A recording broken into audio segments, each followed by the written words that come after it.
Hey everybody, and welcome to Socktober. Today we're going to be doing a tall sock. These are the socks that my husband likes. I'm not making these though for my husband. I'm going to make these for a friend of his because, well, he asked for a pair. So for this I'm using Patons, and my machine has already been changed for tension for Patons Kroy. I believe this is a little bit of a thicker yarn, in my opinion, than a regular fingering weight sock. So this is the color Flex. All right, so this is going to be a real plain color sock, but that's okay. That's what we're doing. Now, I talked about the tension. You change your tension by lowering your V-cam here. So my sweet spot is 34 clicks, or yeah, 43 clicks from the top. Okay, but I make it 4 stitches even longer. So I click it down 4 more extra because of this yarn. And I know that because I've made plenty. All right, so let's start. We're doing a hung hem on these. So it's really, you may have already seen socks pretty similar to this in Socktober because, well, I've made quite a few hung hem socks. This one's just gonna be a lot longer. This is your cast on bonnet, and you're gonna put that in your machine. Mine has split rings. Not everybody's have split rings. And I just personally like this one, so I use it a lot. So by tall socks, I mean my husband likes tall socks for his work boots. He has to wear steel toe work boots, and he likes a really tall sock. And for the winter, he really loves these Patons Kroy socks.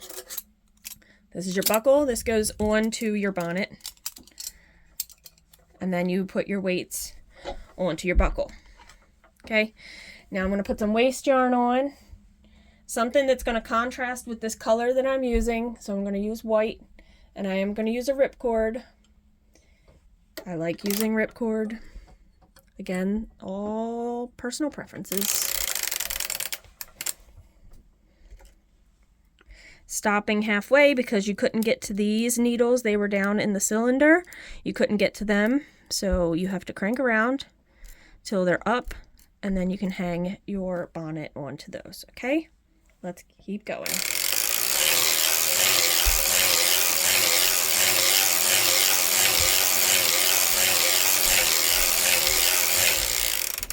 All right, I always start and stop on the same needle. My cylinder is marked on the 3 o'clock position for the 64th that just closed. And then the first needle is the next needle, number 1.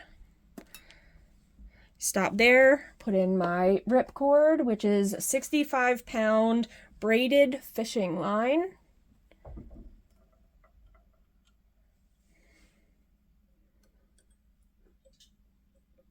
My cat is playing with something in the other room, so you could hear that.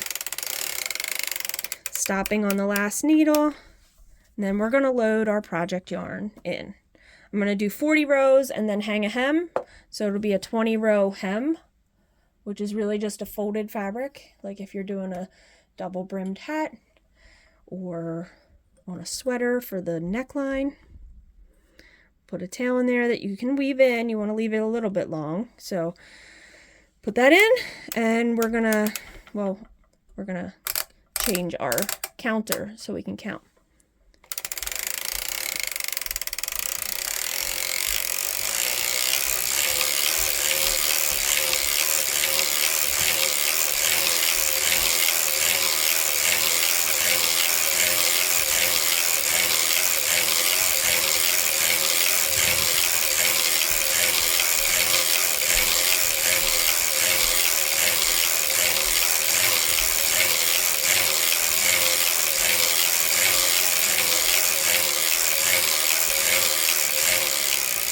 Stopping before you get to needle 1, because that's where we're going to start hanging our hem.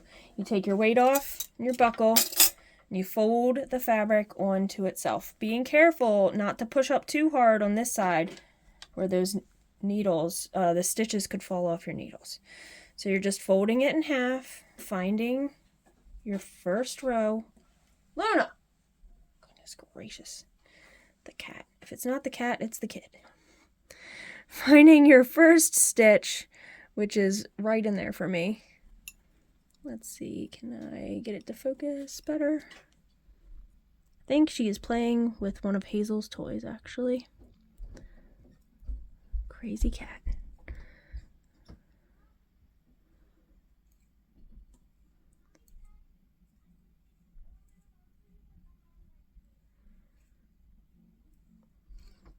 All right, so we're hanging a hem, meaning we're putting 2 stitches on 1 needle. Is it like tracking? Okay, I don't know. I was trying to fix my focusing issues. Let's see if this video is any better. If not, I might end up going back to how it was recording. Sorry, if you have it folded right, it's just so much easier to go around your cylinder. And crazy cat is coming. So like I said, my husband really loves the Patons Kroy. It is a good, sturdy sock yarn. Some people might think it's comparable to like how Opal feels or Regia. They're like really sturdy workhorse sock yarns. So if you don't have Patons where you are, that's comparable. I'm trying to think. I've cranked Opal before. Did I? I don't think it's thicker though. I don't think that it's a thicker feeling yarn. So I don't believe that I changed my tension for that. Let's see. Let's keep going. So you're going to hang as far as you can go. Now, what I didn't mention. So these are, Patons Kroy are 50 gram balls, where I believe like the Regia and Opal are 100. I guess they could make other lines, but I'm not sure. I've always seen them in 100 gram balls. So to make these really tall socks, I need 4 balls for my husband. All right, so we got around pretty far, and we're going to put our weight back on. And the tension is only going to be on the stitches that are hung. So because of that, you need to make sure this fabric is like loosey-goosey here, so you need to make sure that you hold it down, crank around past it, okay?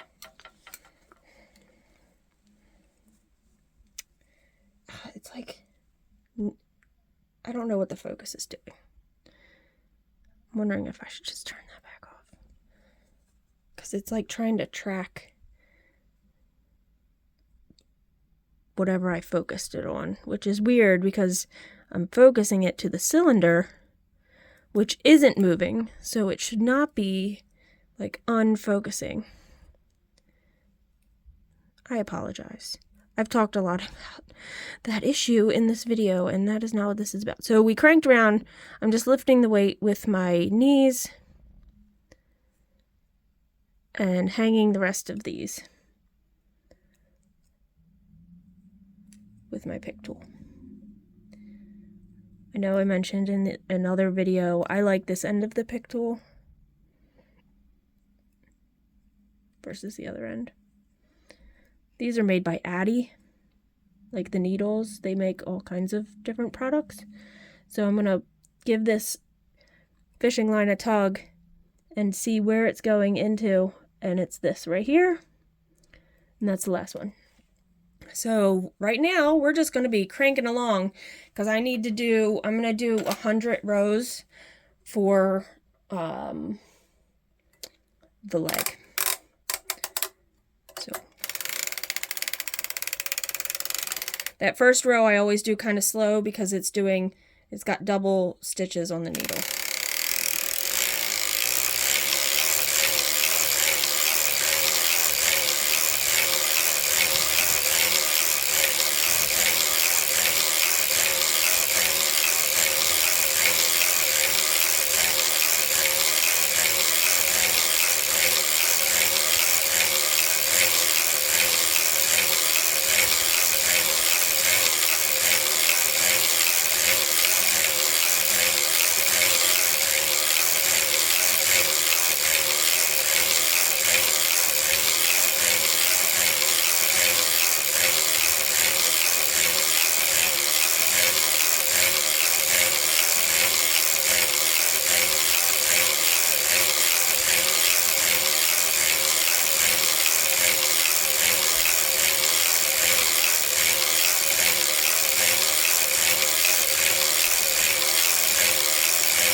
My weight's getting pretty low, and we're at 90.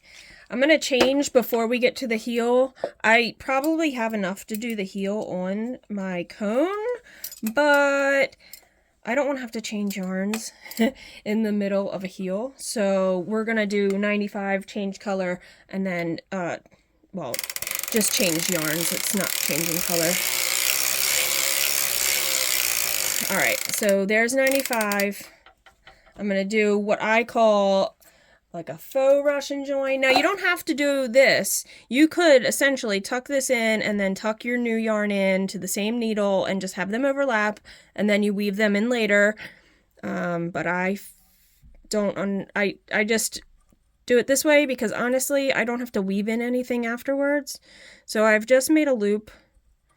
Okay. Made a loop and tucked the end down in. Although my tail doesn't want to. Okay. What is going on here? It's being very fussy.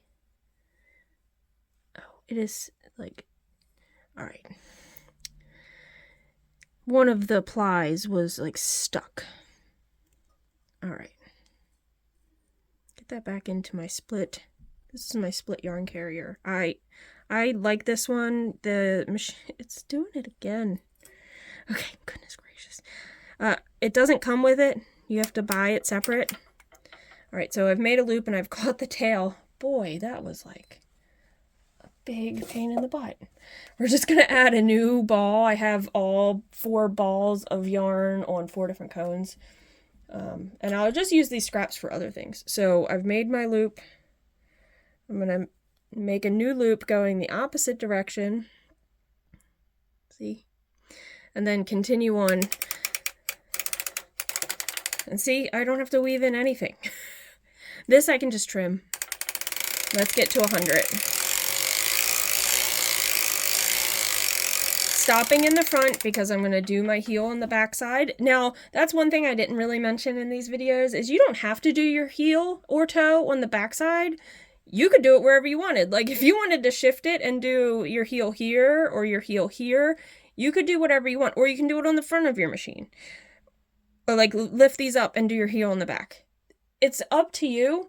I just find it's easier for me to do it on this side. Now the reason you would want to maybe move it is mostly for your toe, because you want your toe, like if it's a self-striping yarn, you might want to do your toe on the back. That way the stripes continue and your Kitchener on the bottom of the foot.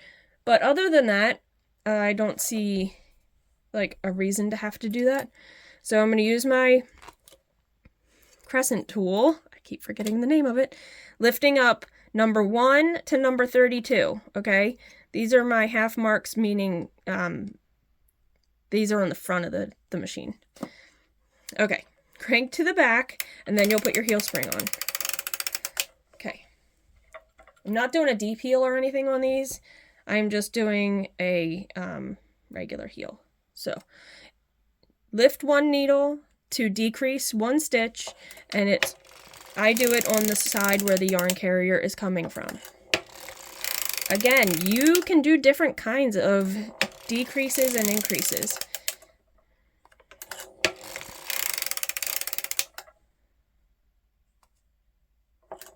Let me try doing it with that hand so it's not taking it out of focus. All right, these aren't going all the way down, so we're gonna put some heel forks in, probably after this pass. Okay, so let's put our heel forks in. Our heel forks are just a weight with like a forky looking top, and you put one right in the middle.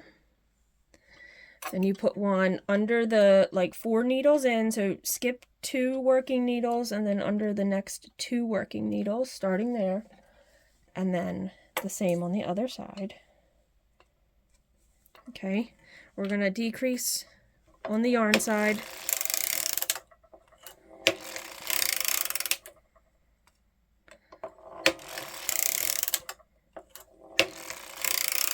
Until I get to this purple mark, which is my target needle for when I'm going to stop decreasing.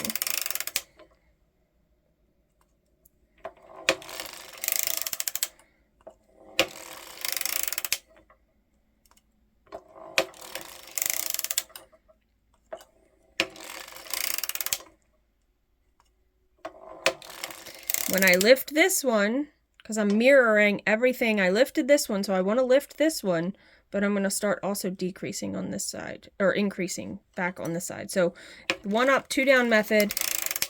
This actually, I was looking for where I found this method, and this method is a video on the Erlbacher's YouTube page. So I'm just going to move my forks so they're underneath of the working stitches right now. So it's 1 up and 2 down. Okay? 1 up, 2 down. Yes, and this was on Erlbacher's YouTube channel. And I did it one time. Well, I mean, I did it way more than one time, but I did that method and I really enjoyed the look of it. And I stuck with it. And that's what I like to do. So it's 1 up on the yarn side, 2 down on the opposite side. So 1 up, 2 down. 1 up, 2 down. It's just like German short rows, right? Or short rows, short row knitting. Think about all the different techniques there are for short rows. Okay, there's lots of them. Same thing with this. There's lots of different methods. Okay, so 1 up, 2 down.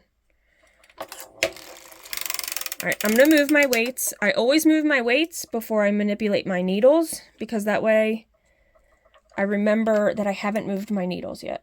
So, okay, that's just my tool for remembering. So 1 up, 2 down, 1 up. Now this is 2 down, so we're back at the half mark on this side, but we're still going to lift 1 and then 2 down on this side. Okay. And then we're going to lift 1 because we did the same thing on that side, but we're going to crank to the front and then put all of our needles down. So crank to the front, then you're going to put every needle down, making sure the latches are open. If a latch is closed, it won't grab the stitch, and then you will drop a stitch. You'll drop the stitch that's currently on the needle. Okay. So we've done that. Now the foot of this is going to be 73, and then we're going to do a toe. I'm going to crank around slow. Where you're most susceptible to drop stitches are here and here, unless the latch is closed. Okay. I'm going to take my heel spring off. Now, you probably can't tell, but there's a little bit of slack from taking the heel spring off. What I like to do is just give it a little bit of tension so it's going, and then I'll let go of it as it's going around. Okay, so I've done 1, that's 2. So let's reset this so I remember 1 and 2. We're doing 73 here. Focus. Oh, the string's right in the front, that's why.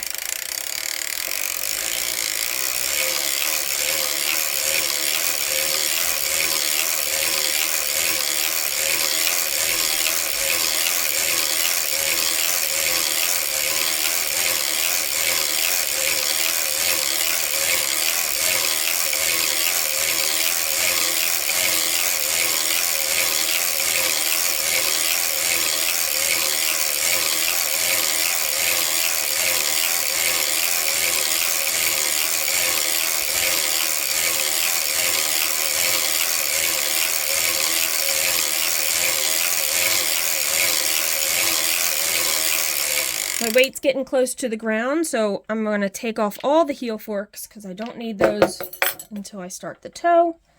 And I'm going to move my buckle up. See, my buckle is way down there, so I'm going to just slide it up over the heel and re-put my weight on and crank to 73.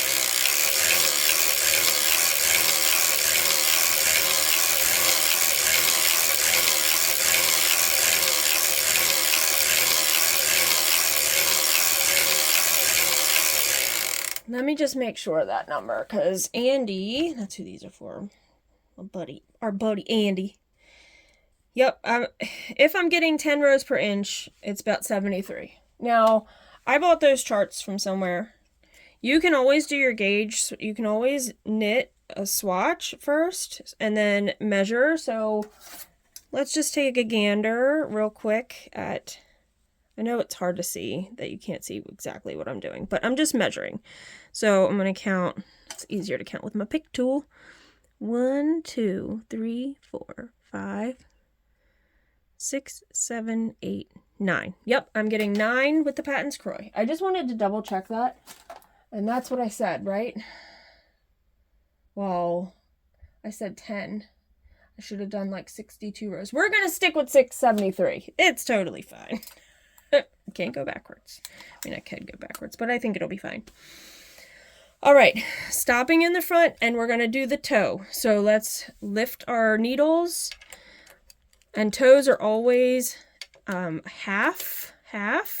Now you can do your decreases and increases a little bit different to make it more of a rounded toe. Somebody asked about an ergonomic toe. That would be something I'd have to play around with. I never even thought of trying that, where an ergonomic toe would, God, I can't even show you.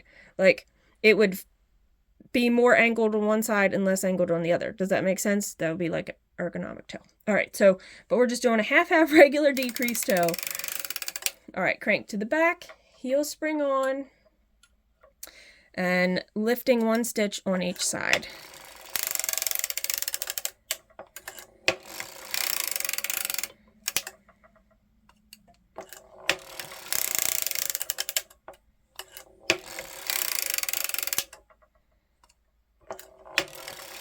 All right, so remember, you're decreasing 1 stitch every row. Decreasing meaning lifting 1 needle out of work on the yarn side, the side where the yarn is coming from. Might as well put my heel forks on. I was pinching and pulling, but it is better to just get your heel forks in.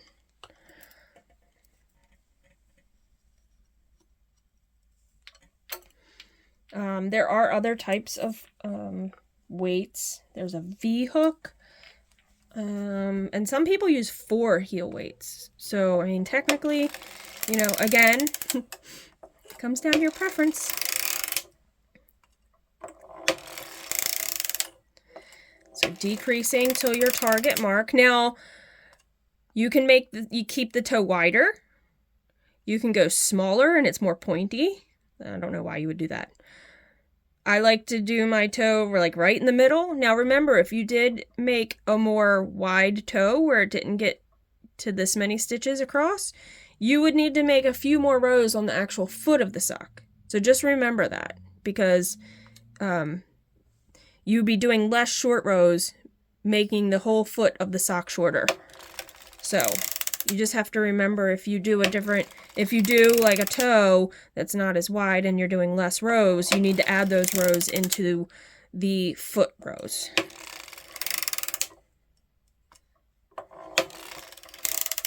All right, so this is the last one. I'm going to lift 1 and 2 down, making sure the latches are open. Another thing I've said in the videos is you don't want to mash them down where the latches are coming up. They don't have to go down as far as the other ones look. They just have to go down enough that the yarn will catch in your latch. Okay, so that was down. Let's crank around. Okay, 1 up, 2 down. So now we're increasing by 1 stitch on every row, because if you do the math, we're increasing 2 on one side and decreasing 1 on one side, so the math is +1. Okay, so up 1, down 2. Let's adjust these weights real fast so they have the right amount of pressure pulling down on that fabric. Yarn side is up 1, down 2. Up 1, down 2. Up 1, down 2.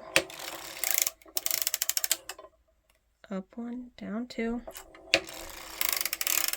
I'm gonna have to do a video of different increase-decrease methods, I think, to give you guys like how it looks, using the same yarn and like a contrast maybe, so you can see the differences.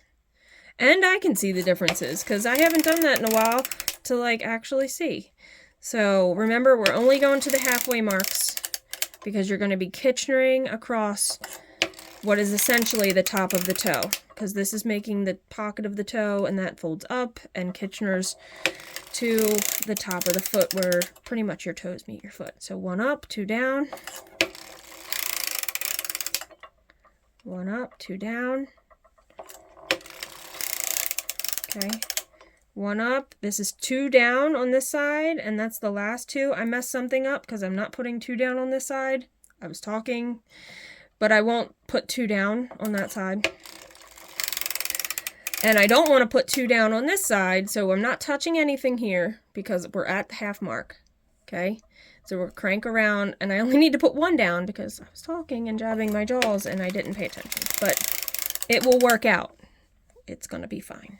All right, cut a long enough tail so you can Kitchener that closed.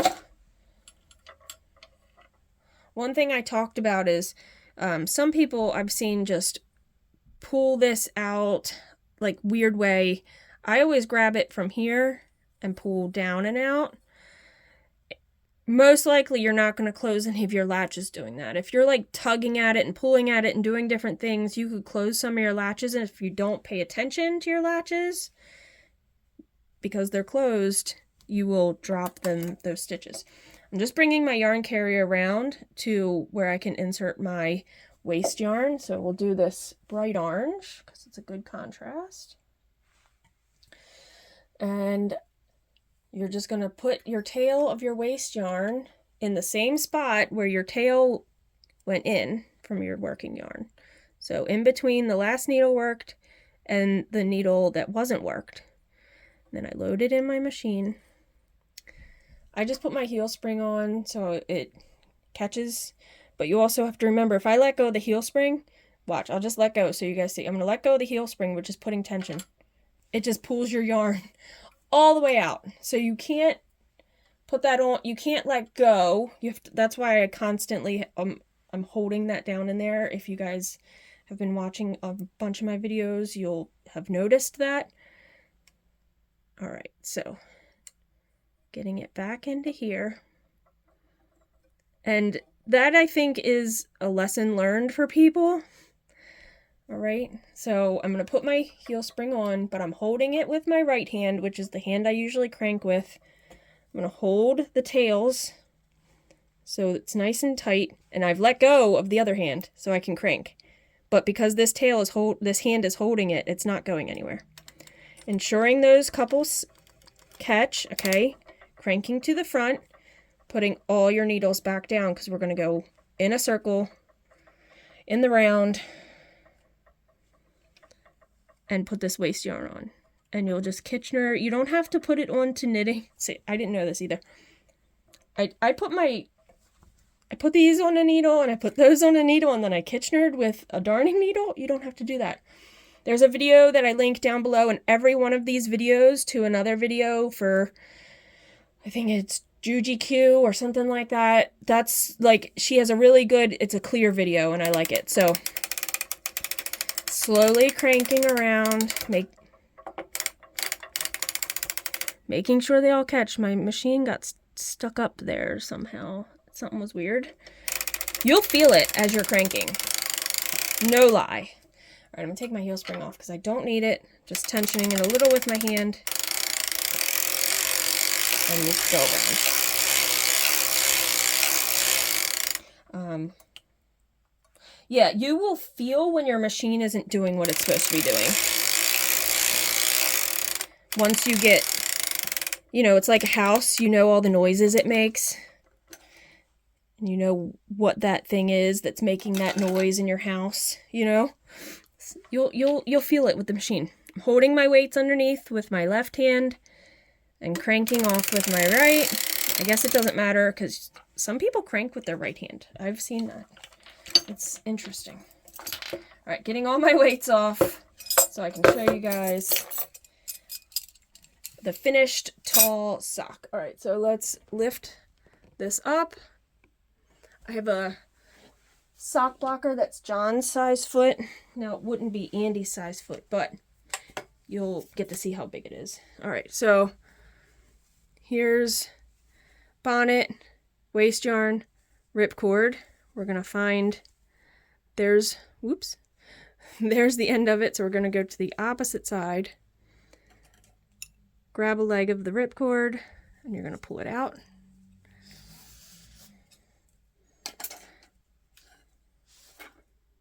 Okay, taking the bonnet comes right off, see? You'll weave that one little end in, as long as you didn't drop any stitches or not pick up when you were hanging it. That's usually where I miss one. You just weave the tail through it, okay? So, hung hem, long leg, heel, foot. Okay, let's put it on a blocker just so you can see. I mean, most blockers are about the same height. I don't think many of them are different. But, all right, there's the end of the blocker, and that's how much extra we have. And there's the look. Half heel. I didn't do a deep heel, so it's half the stitches and half were left unknit. And then, oh yeah, this it should be all right. John's like a 9 and Andy's an 11. It's just a little bit of extra fabric. Once it's Kitchener closed, it'll be fine. It always looks like a Muppet mouth to me. Okay, so tall socks using Patons Kroy, and yeah, and I hope you enjoyed the video, and I'll see you in the next one. Bye.